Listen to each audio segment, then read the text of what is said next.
बालक सी छवि को, बाल छवि को हृदय में धारण किया, नैनों में बसाया। आज कथा का 6वां दिवस, रुक्मणी मंगल। अन्य कथाओं को हम महाराज, गोपी उद्धव संवाद, अन्य कथाओं को हम श्रवण करके अपने जीवन को धन्य करेंगे। तो आज कथा में थोड़ा विलंब हो गया किसी कारणवश,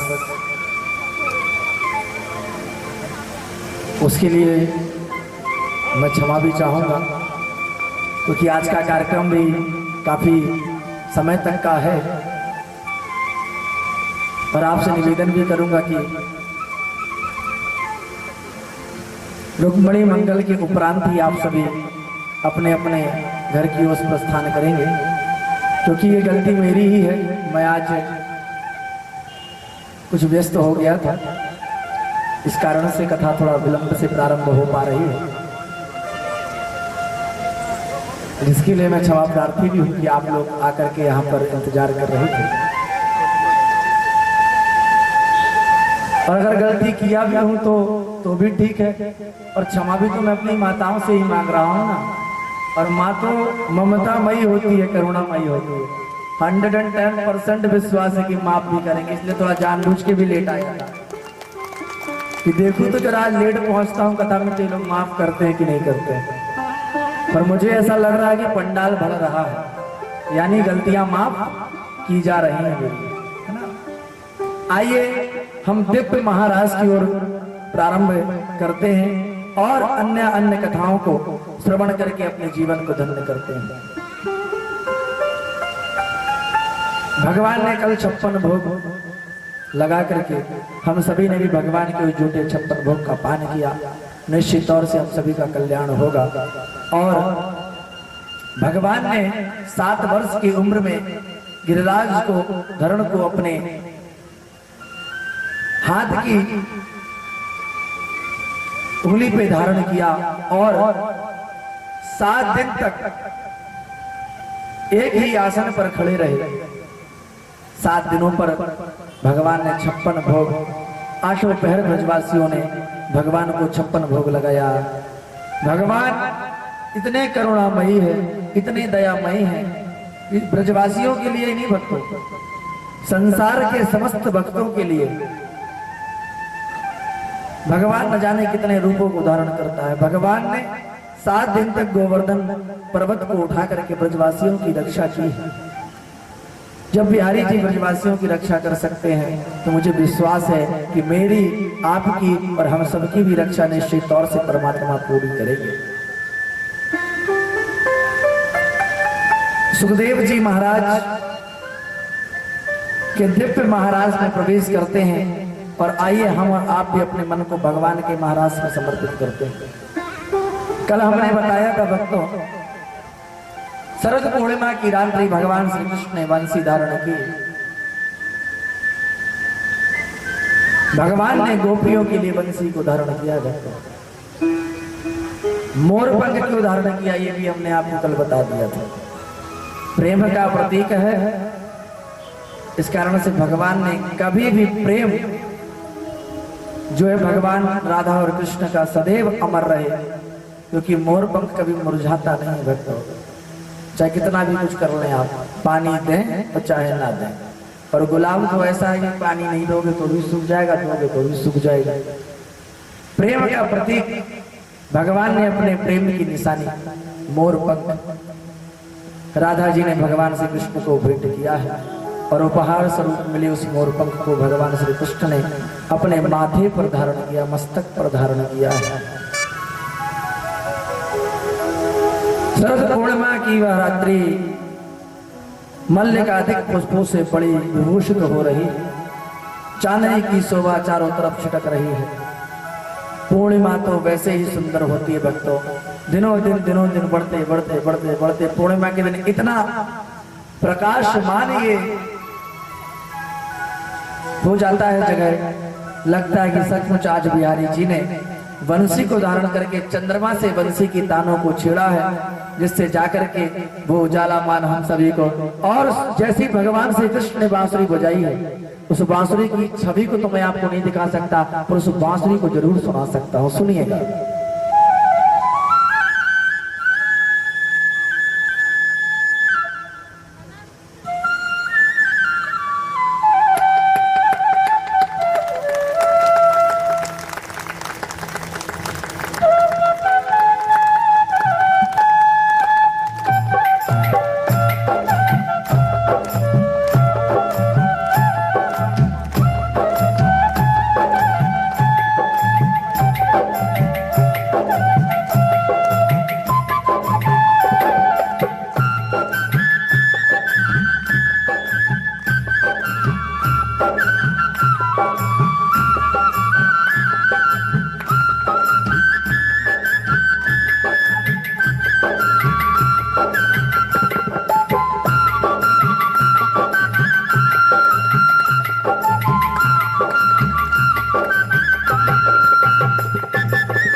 बोले बोले मुरलीधर भगवान की। भक्तों, हमने पहले ही बता चुका है कि आपको मजबूर कर देंगे हमारे इमेज। ऐसी बारी सी सुंदर सी बांसुरी भगवान श्री कृष्ण ने बजाई है। चांदनी की तो शोभा चारों तरफ छटक रही है। पूर्णिमा तो वैसे ही सुंदर होती है। उस शारदीय सौंदर्य को देख करके आज माधव के मन में ब्रजभाव से विहार करने का संकल्प उठा। वैसे तो भगवती स्तुति ने परमात्मा को बिना मन का कहा है, और जब तक मन नहीं, जब तक संकल्प विकल नहीं बदलो। इच्छाएं तो मन में ही होती हैं। आज भगवान के भीतर मन जगा और मन में संकल्प उठा। संकल्प ब्रजमाओं से विहार करने का जागृत हुआ। अब तक तो गोपियां ही गोविंद से मिलने के लिए ललायित रहती थी, पर आज तो चमत्कार हो गया भक्तों। गोपियां अपने अपने घर का काम कर रही हैं और गोविंद के मन में उनसे मिलने की उत्कंठा जागृत हो रही है। ये गोपियों के प्रेम की सफलता है।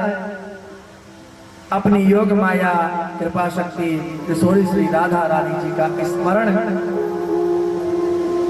करके भगवान ने आज बड़ी प्यारी बंसी बजाई है। भक्तों, गोपियों की याद आई है तो गोपियों को बुलाने के लिए भगवान ने बंसी बजाई है। बंसी की तान जहां जहां गोपियों के कान में पड़ी है, सब देह भान भूल करके सभी ब्रजमाएं गोविंद की बंसी के साथ खींची चली आई हैं। गजब की बांसुरी बजती है मुरलीधर बजैया की।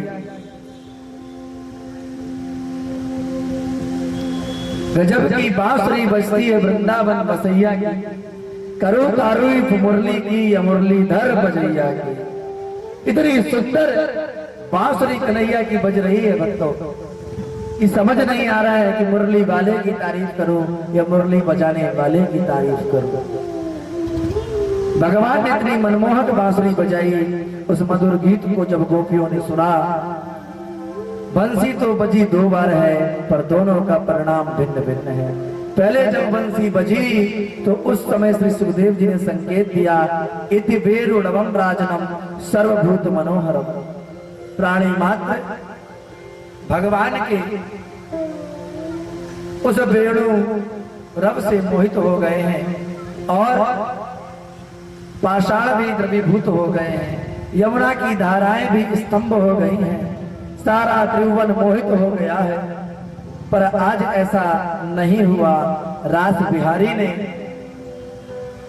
जब महाराज करने के लिए बंसी बजाई तो जगो कलम बाप दृशा मनोहरम, इस बंसी को केवल ब्रज की गोपियों ने नहीं सुना, ब्रज गोपियों में भी जिनका चीरहरण भगवान कर चुके हैं, जिन्हें महाराज में आने का वचन दे चुके हैं, उन्हीं गोपियों ने बंसी को सुनी। ये चीरहरण क्या है? परमात्मा के दिव्य रस से रसास्वादन का अधिकार है। चीरहरण हुए बिना महारास में गति नहीं है। जब तक जीवात्मा और परमात्मा के बीच में ये जो सूक्ष्म अवतरण माया है, जब तक ये हरि नहीं चुरा लेंगे, जब तक जीव का उस दिव्य रास का अधिकारी नहीं बन सकता।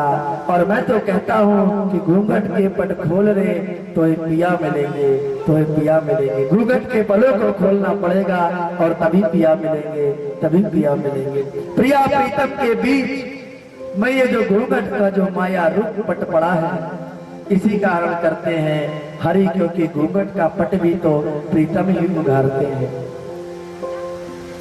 क्योंकि सोई जाना ही जय देव जनाई और जानत तुम ही हो जाए।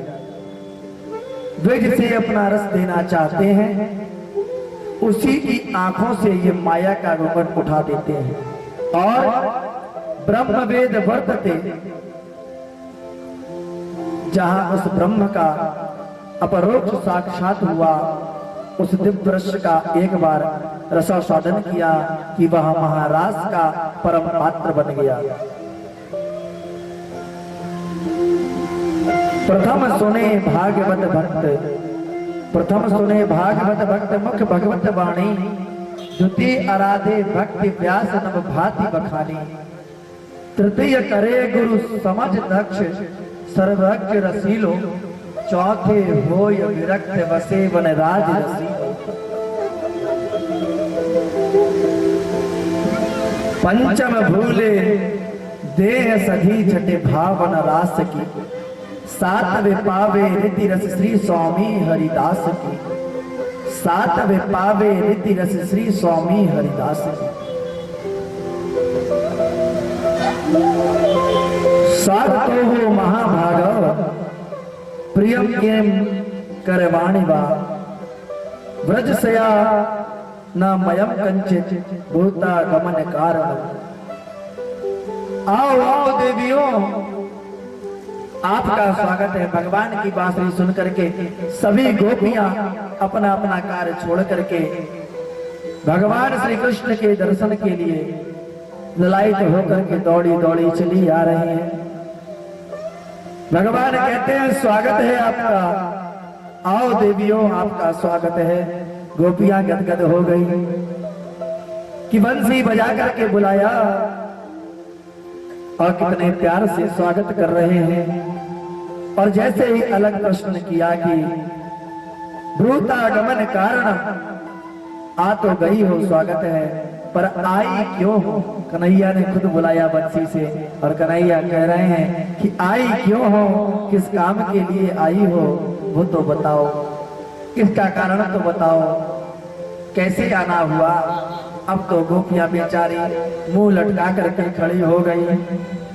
बंसी बजा करके निमंत्रण इन्होंने दिया और अब ये ही पूछ रहे हैं कि क्यों आई हो।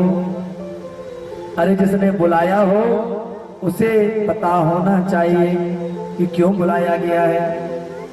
बेचारी गोपियां क्या उत्तर दे, मौन कुछ नहीं बोली। भगवान आज उनके हृदयगत प्रेम को प्रकट करवाना चाहते हैं कि अपने मुख से अपने प्रेम को प्रकट करके कहें, परंतु किसी को भी अपने हृदय के प्रेम को स्पष्ट रूप से कहना पड़े, ये साहस की बात है। अब तो गोपियां मौन खड़ी हैं और भगवान आज पीछे पड़े हैं कि आज इनके मुंह से कहलवा करके ही छोड़ूंगा। भगवान बोले अच्छा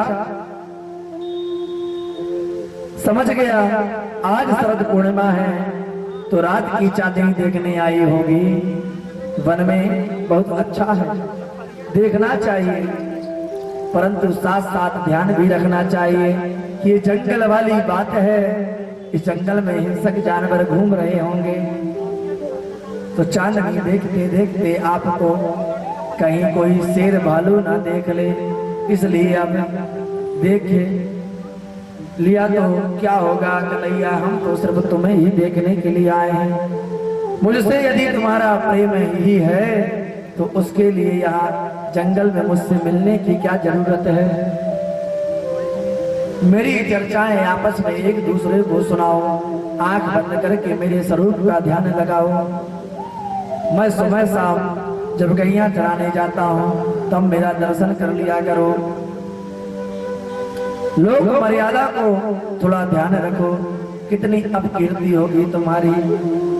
घर जाओ, भगवान श्री कृष्ण गोपियों से कह रहे हैं, घर में ही बैठ करके मेरा ध्यान लगाओ। लोग राज का कुछ तो ख्याल रखो। जब भगवान ने स्पष्ट कह दिया कि जाओ, तब गोपियों के सारे मनोरथ भंग हो गए।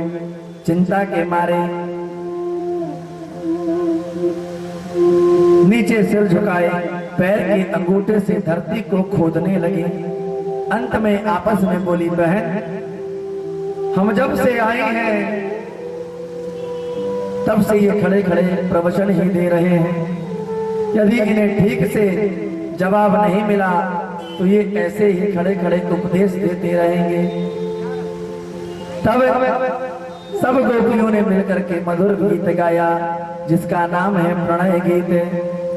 भगवान ने 10 श्लोकों में प्रश्न किया तो गोपियों ने इस प्रणय गीत में 11 श्लोकों में जवाब दिया और भगवान की बोलती को बंद कर दिया। अद्भुत प्रेम गोपियों ने अपने इस गीत में प्रकट किया है, इसलिए इसका नाम प्रणय गीत हुआ है। और भगवान को पवाने वाली बात आती है तो प्राय गोपियां जो हैं जगन्नाथ भगवान की चर्चा को करती हैं, क्योंकि बात तो जगन्नाथ भगवान को ही भोग लगता है। पीछे कथा चल रही है क्या? सभी लोग पीछे देख रहे हैं, कथा चल रही है। सामने देखिए, सामने ही भगवान श्री कृष्ण गोपियों के बीच में बंसी बजाए। किसको भोग लगता है बात का? जगन्नाथ को। गोपियां जब बात की भोग की चर्चा आती है तो जगन्नाथ भगवान की चर्चा करने लगती हैं। राम जी महाराज में जब चक्रवर्ती की गोद में बैठ करके पा रहे थे तो क्या हुआ था? भोजन करत चपल चित इत उत अवसर पाए, भाज चले किलकत मुख दधि ओटन लपटाए, तदि ओटन लपटाए। भगवान ने गोदी में बैठ करके भक्तों द्वारा लगाए गए भोग को पा रहे हैं। भक्तों, ये कोई साधारण व्यक्ति नहीं हो सकते, तभी तो इनको मनमोहिनी परम सुंदर भगवान श्री कृष्ण कहते हैं।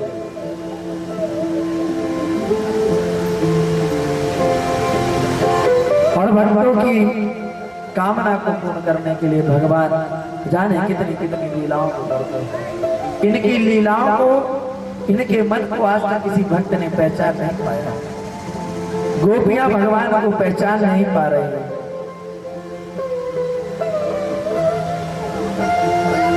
गोपियां कहती हैं, प्रभु आपने बंसी बजा करके हमारा चित्त बड़े आराम से चुरा लिया, सो हमारे पैर घर की तरफ चल ही नहीं रहे हैं, कैसे जाएं?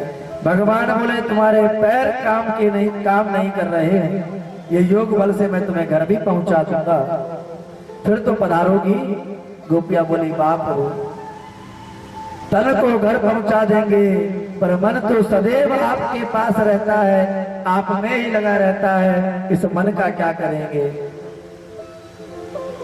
और घर जाकर के हम क्या करेंगे, घर के काम तब होंगे जब मन साथ में होगा। भगवान बोले अच्छा तो तुम चाहती क्या हो।